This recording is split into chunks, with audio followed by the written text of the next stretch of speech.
Welcome back to Shut Up and Do It Yourself. We're working on the Mitsubishi Mirage again today. So after my wife and I were coming back from a little road trip, we were almost home and we had the car start slipping. The transmission was slipping and it was kind of jerky. We had some service lights come on, and I went and got a code reader, and it says that I'll put the codes that came up, but it was basically that the transmission filter was clogged. And I did a bunch of research, and I'm going to attach a document so you don't have to do all the work that I had to do. But what I found out was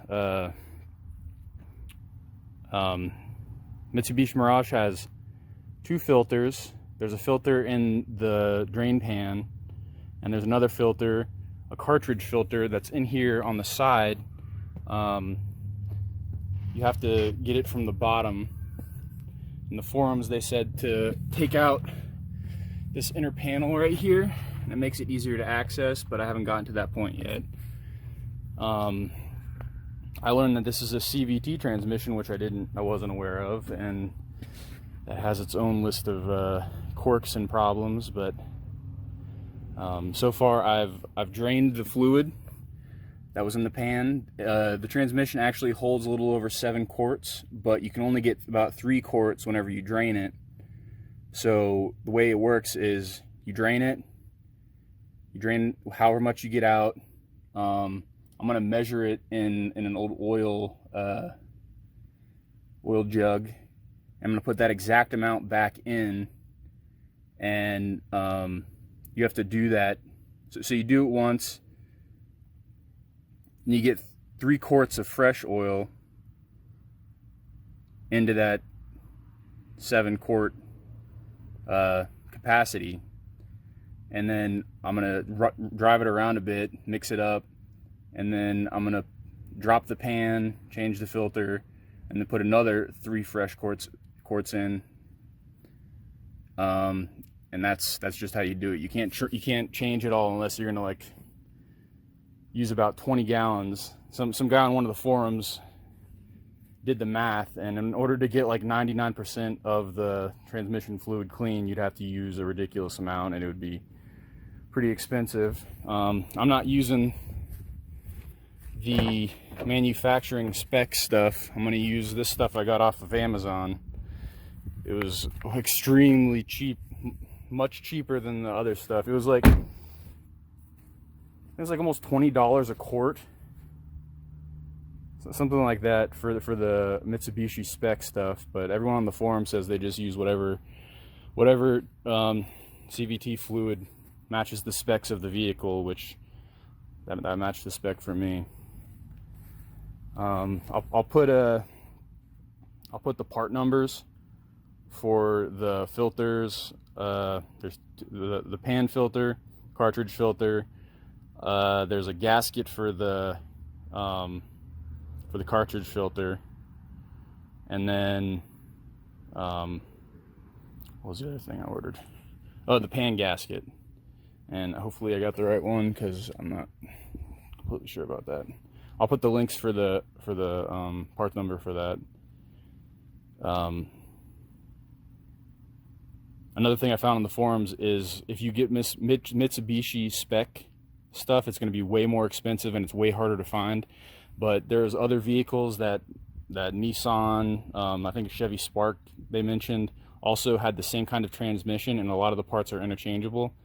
So someone listed a parts sheet of a transmission rebuilded place, and all the parts were supposed to be the same as these, but a fraction of the price. So I'll show you what I found out from that.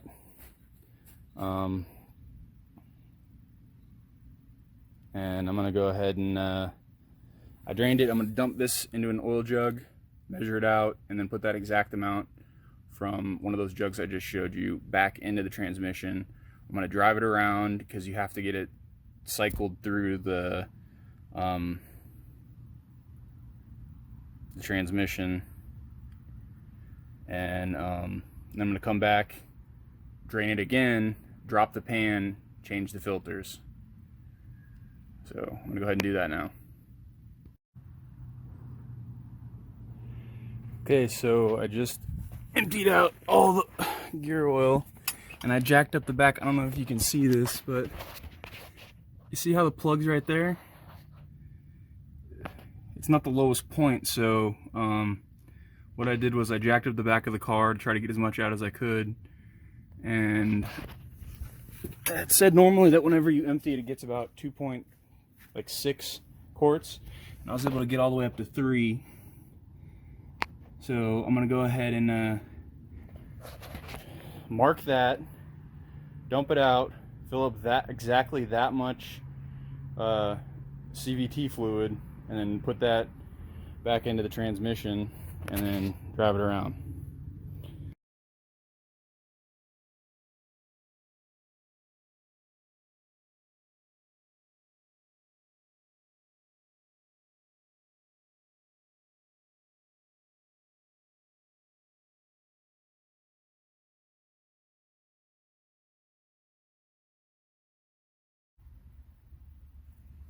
Alright, if you look down here, you see this little knob. You should know where this is because you should know how to check your transmission fluid, but if you don't, that's where it is. You can see transmission, TM. And if you look here, it says CVT J4. It's a little owner's manual, and that's the kind of fluid you got to put in there. And the owner's manual, or what, the manufacturing spec sheet of this bottle, that's the product number, says that it is with spec with that CVT J4 spec. So I'm going to take my funnel, stick it in that hole, and fill her up.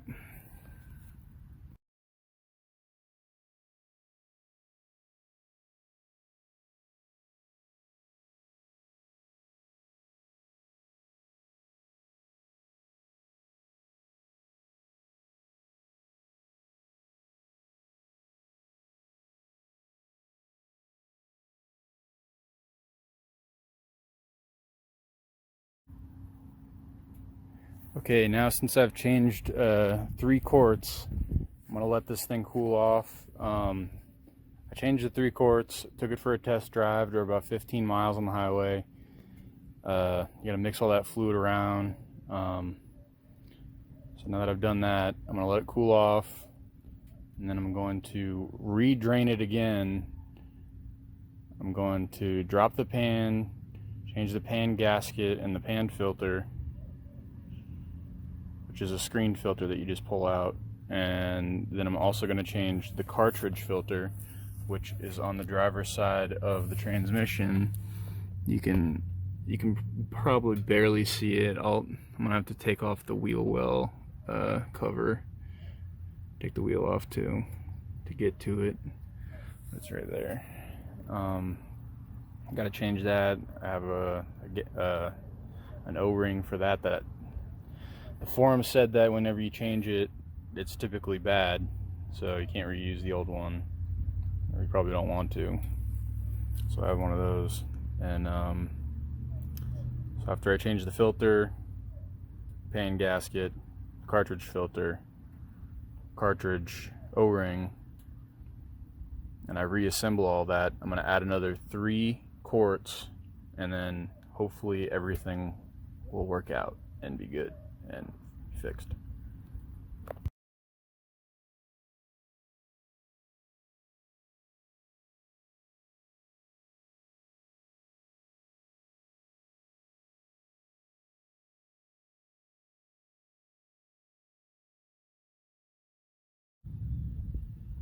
Alright, so on the forums they said you have to take out this fender well cover. It's got all these stupid, you gotta pop these out with a flathead and then it comes out. You gotta undo all those. If I wasn't making a video, I'd probably just do it without pulling this off, but since I'm making a video, I'll pull it off so I can show you what it looks like. I'm gonna go ahead and do a hyperlapse so it's not as time consuming, as boring to watch. All right, here we go.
Okay, so there's 15 of these tabs, and then in the very front corner over here, there's a bolt holding it on. It's a 1/2.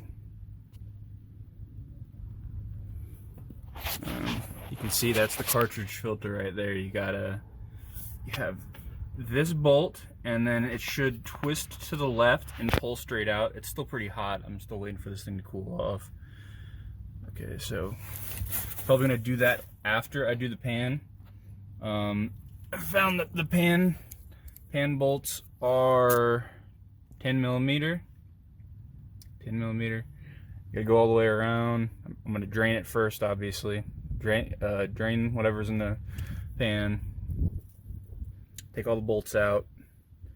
Probably gonna have to tap it with a rubber mallet to get this pan off. And then at that point, I can reach the screen filter that's in the bottom, change that, put the pan back on with the gasket, and then get this cartridge filter out and change the O-ring and the cartridge filter, and then I can fill it back up. So once this cools down, I'll get back on the pan and drain it. Okay, so I didn't count how many bolts there were, but there's a lot. And you can see that's the filter right there. So I don't know, what is there, like 2 or 3 bolts on it. So I gotta undo that. Whenever you're taking the pan off, you want to take all of them out except for like 3, like 1 on each corner, and then just kind of loosen those so the pan can let the rest of the fluid drain, because you don't want to put too much weight on one corner because it'll bend the pan. So what I did was, after it drained quite a bit, and you can see it's still draining, but so I had 3 bolts still in, 1 over here, 1 over here, 1 over there. I pushed up with one hand. I can't really show you because I'm holding the camera. Pushed up the pan with one hand, and with the other hand I loosened up all of the bolts and took them out. and then I just kind of like dumped the pan into the into this catch, and you can see in the pan got a little bit of gunk in there. It came with 2 magnets in there, so I got to clean all that stuff off. I'm gonna do what I did before and measure how much this is, and then put the exact same amount that comes out back in it. And then if it, after, I don't know, after driving it for a while, if I check and see the level's low, then I'll add a little bit more. But that seems to be the best way to add the correct amount of fluid back, is just to see how much comes out and put that much back in. So I'm gonna go ahead and disconnect this filter right here, and then I'm gonna do that cartridge filter right there, and then we can start reassembling it. Alright, I just undid the old pan filter. It's just 3 10mm bolts, and then you got to give it a little tug and it comes right out. But you got to make sure that it's got that it's got this O-ring on it, and you got to make sure that you put a new one on, because you don't want to double it up and screw something up.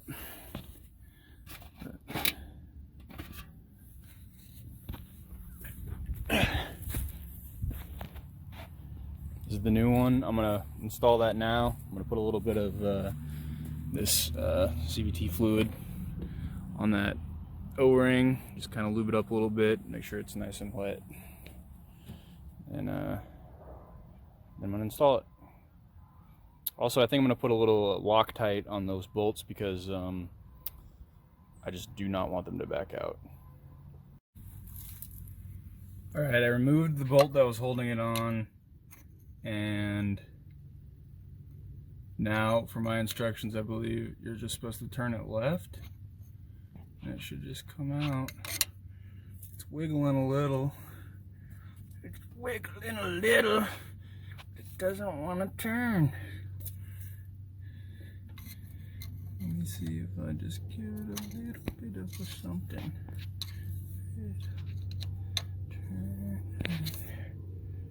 Oh, there we go. There's a nice little spot for me to pry on. Just turn it, turn. Very softly, ever so softly. It's turning a little bit. Turn.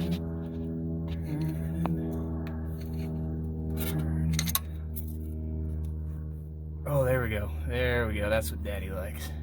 That's what Daddy likes. Come on, buddy. You can get out of there. Okay. Okay. I turned it to the left, and now it doesn't want to come out. Do I have to fucking take this thing off? What the fuck is that thing?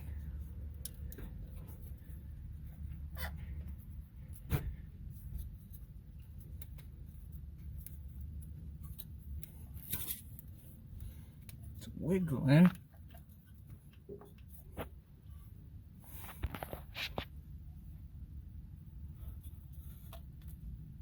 Did this come out?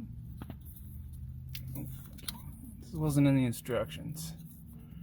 This was not in the instructions. Alright, I'm gonna figure this out, and then I'll let you know.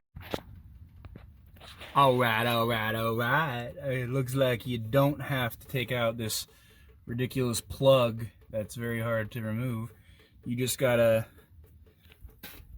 get this little boy and give him a little wiggle, and then kind of work it around, and then it'll pop out, and you're able to get it out without removing this transmission plug or the dipstick tube.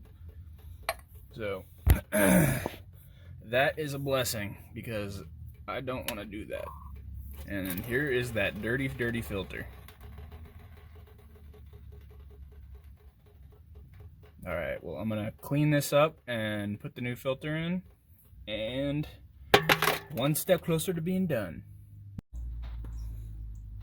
Again, you want to make sure that you change this. I just took it off, but there was an O-ring right here on this cartridge filter holder plug thing.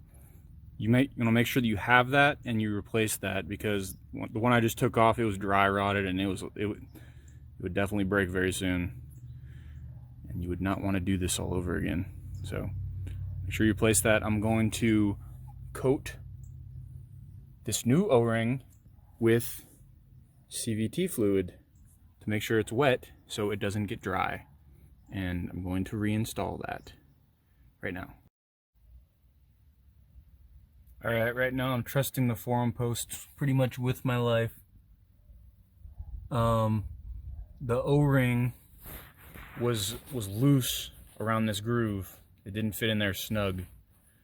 So I put it inside the housing and it kept on like popping out, but I finally got it to sit in there.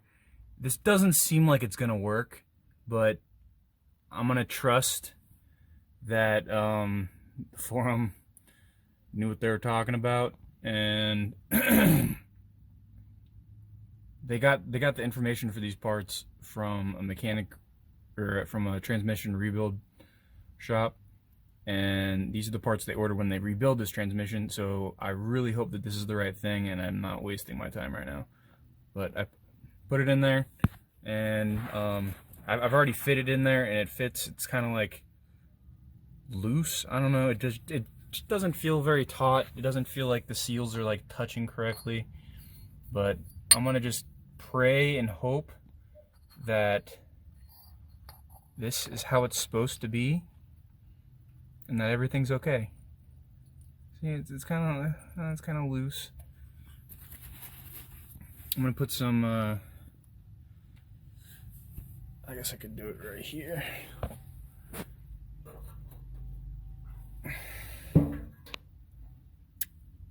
I can't do it. I don't have enough hands. I'm gonna put some. I'm gonna clean this up with denatured alcohol and put a drop of Loctite on there so it doesn't come out.